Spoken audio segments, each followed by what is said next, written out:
Know the top stories of the day. Understand the issues that matter. This is Manila Bulletin News on Web. Your quick rundown of top news in the country and around the world. Manila Bulletin, celebrating 120 years of timely stories and timeless truths. Be fully informed.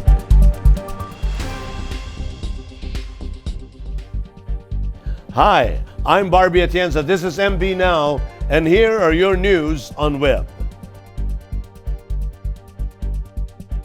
The unregistered COVID-19 vaccines administered to select members of the Presidential Security Group were smuggled into the country, Defense Secretary Delfin Lorenzana revealed Wednesday, contradicting the claims of top government officials that they were donated. Lorenzana further admitted that he already knew about the vaccination of the soldiers long before the issue was made publicly by no less than President Duterte, but he noted that he was unaware who gave the green light to perform the vaccination. Lorenzana's revelations contradicted the earlier claims of PSG Chief Brigadier General Jesus Durante III and presidential spokesperson Harry Roque that the vaccines, reportedly China's Sinopharm, were tokens and donations. The vaccinations of some PSG soldiers caused public uproar as the government was criticized for supposedly circumventing the FDA rules and prioritizing government officials over the health workers and poor Filipinos in its vaccination program. But Lorenzana said that the health workers should not feel bad if they feel that they are left alone, since only less than 300 soldiers were given the vaccines, which means that the supply is not enough for all the medical frontliners. Lorenzana said the national government, through vaccine czar Carlito Galvez Jr., is doing its best to acquire 50 million COVID-19 vaccines so that all medical frontliners, poor Filipinos, and other priorities in the vaccination program will be inoculated.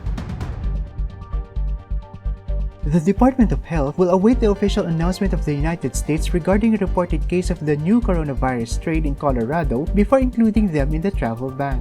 This was clarified by Health Undersecretary Maria Rosario Vergeire after Health Secretary Francisco Duque III said in a press briefing on Wednesday that the US will be included in the expanded travel ban. On Tuesday, the DOH said it has recommended to impose travel restrictions on countries with a reported case of the new coronavirus variant. The president then approved on the same day to have an expanded travel ban on foreign travelers from 19 countries, which would take effect on December 30, 2020, 12:01 a.m. until January 15, 2021, according to presidential spokesperson Harry Roque. The countries are Denmark, Ireland, Japan, Australia, Israel, the Netherlands, Hong Kong, Switzerland, France, Germany, Iceland, Italy, Lebanon, Singapore, Sweden, South Korea, South Africa, Canada, and Spain.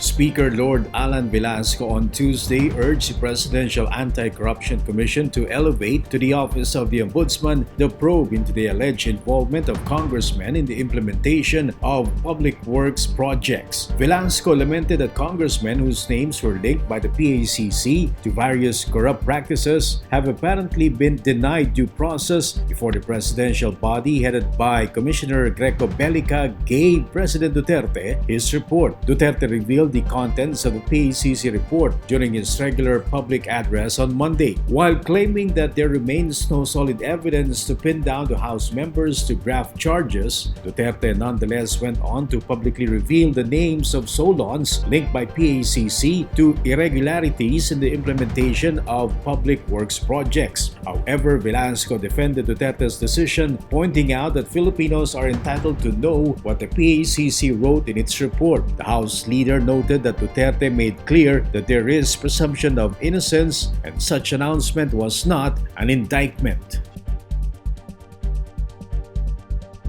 The Philippine Health Insurance Corporation has announced that it will collect higher contributions from members starting next year. The state health insurer said that this is in line with the implementation of the Universal Health Care Law. Members earning below 10,000 pesos per month will pay 350 pesos a month. Those earning 10,000 pesos and 1 centavos to 69,999 pesos and 99 centavos have a monthly premium between 350 pesos to 2,449 pesos and 99 centavos. Meanwhile, the contribution of of those earning 70,000 pesos or higher is fixed at 2,450 pesos. The state health insurer said that the law emphasized the importance of members' social health insurance contributions to provide the necessary funding for various reforms under the Universal Health Care Law that are now being availed of by Filipinos. And here is a roundup of news in and around the metro.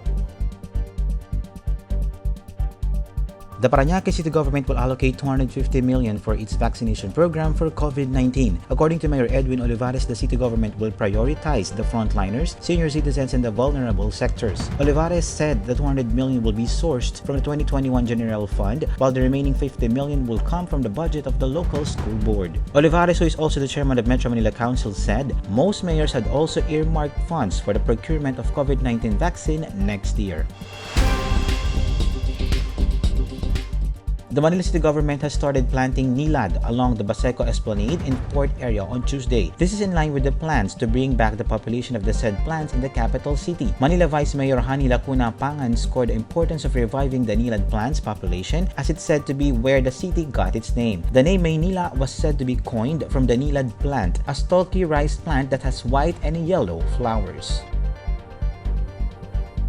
Now the top news in other parts of the country. 2 more fatalities related to the coronavirus disease were posted on Tuesday, December 29, which brought Baguio City's death toll to 62 or 1.63% of confirmed cases. The City Health Service Office also reported an increase of recoveries to 55 or 91.47% from the total of 3,487 recoveries, while 24 cases added to the total of 263 active cases or 6.90% of the total of 3,812 confirmed cases as of December 29. The City Epidemiology Surveillance Unit reminded the public to keep themselves warm, maintain a healthy lifestyle, and go for a better health-seeking behavior as colder weather continued to prevail in the city, aside from ensuring strict compliance to the minimum health standards needed to protect oneself from the COVID-19. According to the Police Regional Office 8, 3 people died in a food poisoning in a town in the province of Leyte. The incident happened in Sitio Patag, Barangay Tabing, Tabango, Leyte on Monday, December 28. Based on initial investigation, one of the victims was given a puffer fish or locally known as butete. The victim then cooked it and brought it to their barbecue stand at around 6:30 p.m. and offered it to their customers for free while they engaged in a drinking session. When they allegedly ate the fish's liver, they suddenly vomited and lost consciousness. They were brought to the Tabango Community Hospital and were pronounced dead on arrival. A new People's Army rebel was killed while another was captured in a gun battle between the communist insurgents and government troops in the hinterlands of Barangay Siloo, Maltibog, Bukidnon Province on Tuesday. According to the Army's 58th Infantry Battalion, while they were checking the reported presence of an armed group in the hinterlands of Barangay Siloo in Maltibog town, they encountered around 20 heavily armed rebels at around 6 a.m. on Tuesday. The NPA fatality was identified as certain aka Macdong, and the captured wounded rebel was identified as certain Neri, whose true name was withheld for security reasons. Seized after the encounter were 2 M16 Armalite rifles, 1 KG-9, several magazines, live ammunition, assorted medical supplies, personal belongings, and subversive documents. Here are updates from around the world. A worrying new variant of COVID-19 was detected for the first time Tuesday in the United States and Latin America as President-elect Joe Biden vowed he will significantly ramp up a fledgling vaccination drive. The new strain, which first emerged in the UK, pushed Britons to a new daily record of coronavirus infections and led South Africa to impose a raft of new measures amid fears around the world that the holiday revelers are aggravating the spike in infections. The Rocky Mountain state of Colorado recorded what is believed to be the first case in the United States, which has suffered the highest death toll of the year-old pandemic that has claimed more than 1.78 million lives globally. 4 Bangladesh Navy ships on Tuesday took the second and biggest group of Rohingya Muslims to an uncertain future on a bleak island 3 hours from the mainland. But rights activists expressed new doubts about the transfers. They said some Rohingya had their shanty homes in the camps on the Myanmar border padlocked, so they had no choice. The Bangladesh government eventually wants to rehouse 100,000 of that camp's approximately 1 million Rohingya on the island, which takes full force of cyclones that roar across the Bay of Bengal each year.